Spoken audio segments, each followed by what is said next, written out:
Pathways reforms have, as you know, has been an evolution for a decade since CCRC's Redesigning America's Community Colleges book came out.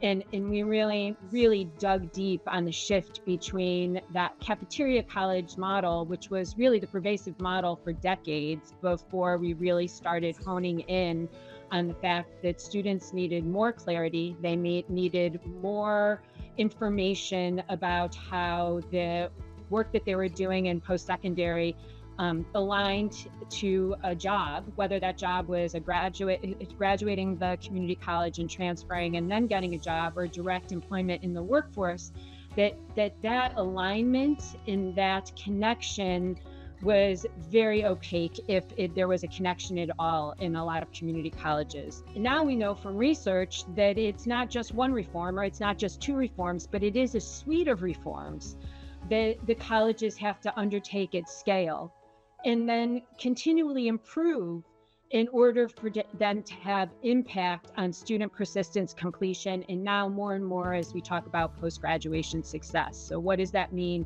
for students in the labor market, and what does that mean for their families and the ability of their families to have a living wage?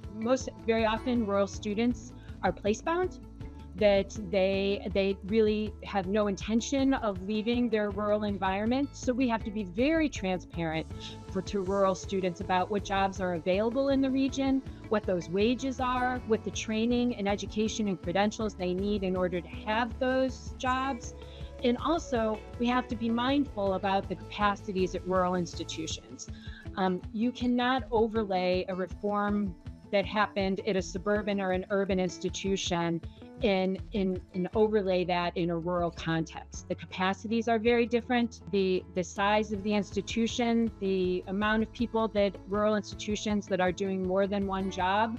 So we have to really think about, okay, not just your fiscal capacity, but what is your human capital, human resource capacity, and how do we create non-duplicative systems and structures so that this doesn't drain rural colleges' capacities, it adds to rural college capacity.